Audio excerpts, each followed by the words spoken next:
Hey guys, it's Sheung Okimi and welcome back to my channel. So today I'll be showing you step by step, very detailed, how to do your own traditional sew-in on yourself. It's definitely something that you can do all by yourself so you can save money, and it's just nice being able to do your own hair. So the very first part, one of the most important parts, is the braid down. So in order to get a really flat install, the braid down is pretty important. So the braid pattern that I always use is the braid pattern that you can see in the top right there. Essentially, I first choose where I want my leave out to be. So this will be a side part, and the parts that are highlighted in orange there in the braiding pattern are the parts that you have option for having leave out. So you can have leave out around the perimeter of your head and where you're gonna have the part, or you can just have leave out only where you're gonna have the part.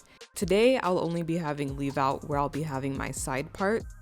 Because I have done a lot of sew-ins, I already know about how much leave out I need to cover up my tracks. So I sectioned that out previously, but if you're unfamiliar with how much leave out you need, put a track underneath your leave outs and only leave out enough hair to comfortably cover up the track. You don't want to leave out too much hair, and you also don't want to leave out too little hair. So do that test and figure out exactly how much leave out you need at your part. And then once you've sectioned off that part, you want to braid all of your cornrows going down, originating from that part, as you can see me doing right here, going straight down to the back of your head. Trust me, I've done a lot of different types of braiding patterns and I've tried out what works best to get the flattest results. And this way, where everything comes down from the part, like you see here, is the best way I'm able to get a really, really flat install.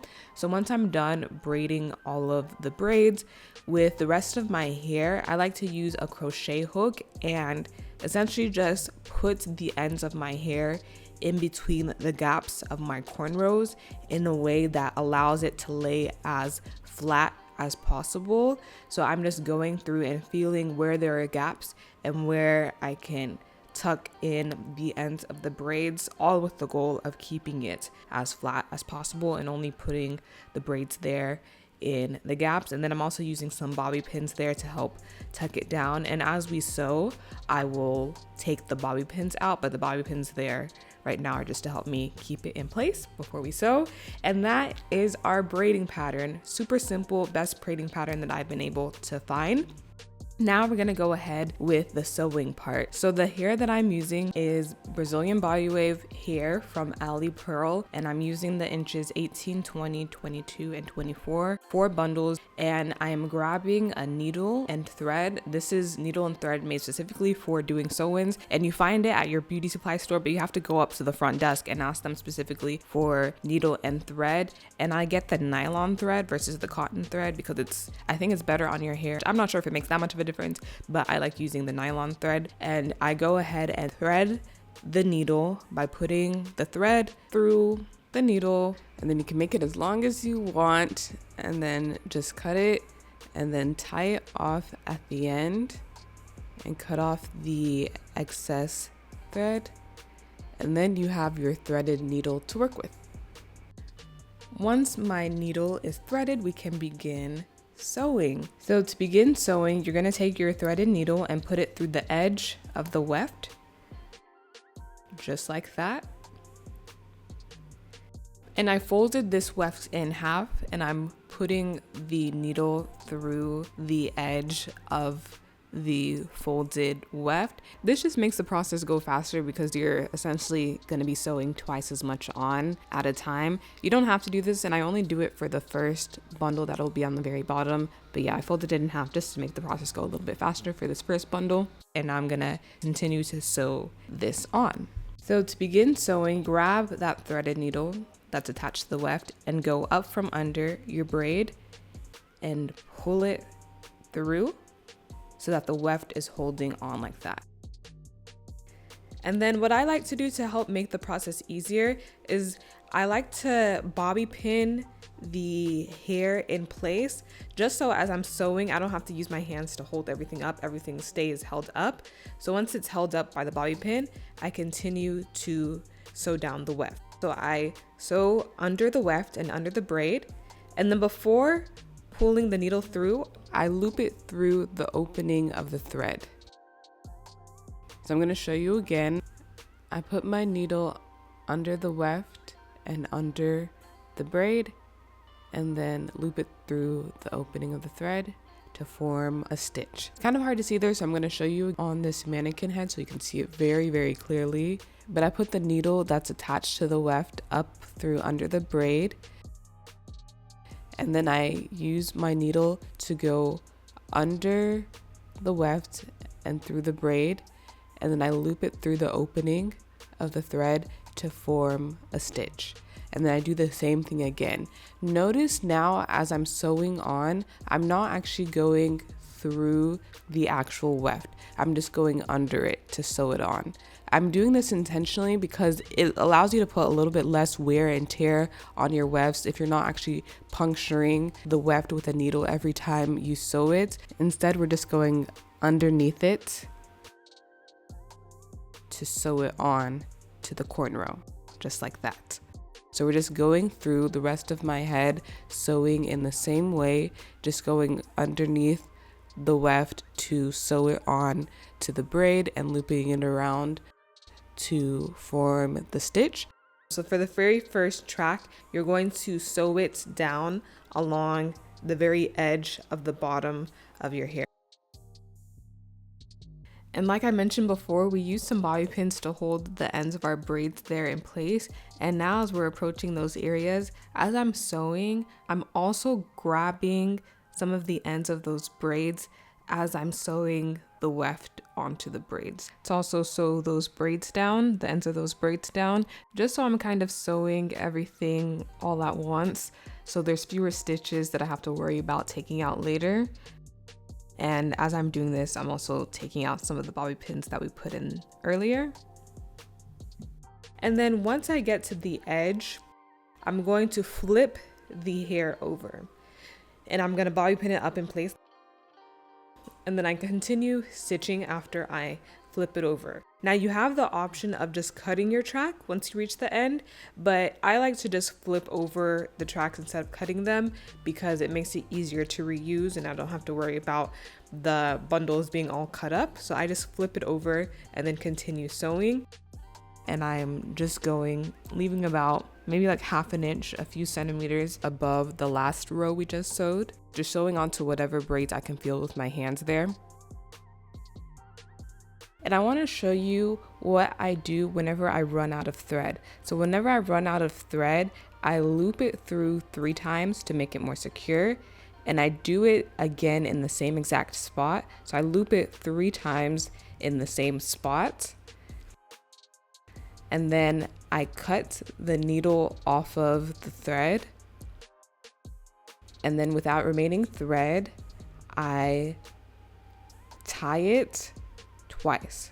So I tie it once and then I tie it a second time to make it extra secure. And then I cut off whatever is remaining. Don't wait until you have like no thread left at all, so it'll be hard to close it off. So whenever you realize that you're running out, go ahead and finish it off like that. And then to start a new one, you just thread a new needle and then go up under the weft and the braid, pull it through, and then don't just pull it all the way through. Before you pull it through, open up the thread and put the needle through the opening of the thread. I looped it twice, and then you can continue sewing exactly in the same way you were doing before. So that's how you end and start a new thread. But yeah, I continue going along that second row, and then once we get to the edge, like I said, I flip it over. And I forgot to mention that whenever I flip it over, I also loop the needle 3 times to make that spot extra secure, so that whenever I fold it over, it's really secure and is flat and has a less chance of being lumpy right there. And then I continue on, and then we just finished with our first bundle. So then whenever you're adding in your next bundle, all you have to do is go through the very edge of the weft, like actually go through it like you see me doing right here, and then bobby pin it to hold it up in place like we did before. And then you continue sewing on just in the same exact way, resuming back to just sewing under the weft instead of through it. So now I'm just continuing on with the rest of my head. The first bundle that we started with was the 24-inch bundle, then we did the 22, and then we'll do the 20-inch bundle, and then last we'll do the 18-inch bundle. So you can see that I got 4 different bundles, each of different lengths. This was intentional because not only does it make it cheaper than getting all the same length, but it also allows you to get a natural layered look without you having to later on go in and cut layers. So by starting off with the longest bundle at the bottom and then working your way up to shorter and shorter lengths, you'll get a natural layered effect without you having to cut later on. So it just makes life easier. And as you can see, we're sewing back and forth, essentially horizontally across the braids. And you'll notice if you watch other sewing tutorials, some people might use like a sewing net underneath, and they sew onto the net and the braids. You have the option of using a net, especially if you have thinner hair and maybe the gaps in between your cornrows are really wide and you would just like more area to sew onto. So that's kind of the benefit of using a net. I have used a net in the past, but I prefer to just sew directly onto the braids. I like having a little bit more access to my scalp, but so you're just gonna have to sew onto the braids and just skip over to the next braid as you're sewing across. So I'm continuing on, and for the rest of the bundles, I just sewed it straight on. I didn't fold the bundles in half, and I'm just sewing single tracks just straight on to make it as flat and seamless as possible. And then I'm just leaving like a few centimeters in between each row. And on this right side, you can see I just flipped over the weft. Instead of continuing on the round of my head, I'm going back to fill in more of this right side because I do have a side part. There's gonna be a little bit more hair on this part. And then after that, I just continued to sew back and forth like normal until we start to approach the very top here, close to our leave out. And as you can see, we're going to be sewing pretty close to the leave out. So I'm sewing down, and then I'm flipping it over. This will be the last row that we do. And we're getting very close here. So we're sewing on to the very edge. You can hardly even see the cornrow that is there, but I'm just sewing directly onto them, the very edge of them, in the same manner as before. I'm trying to make sure I use up all of these bundles, but I use pretty much 85% of the 4th bundle and all of the other 3 bundles. And then as we approach the very end, as you can see, we have finished. So we cut off whatever excess weft we had, and we finished it off just as how I showed you how to finish off the thread earlier. And yeah, we cut off the excess thread.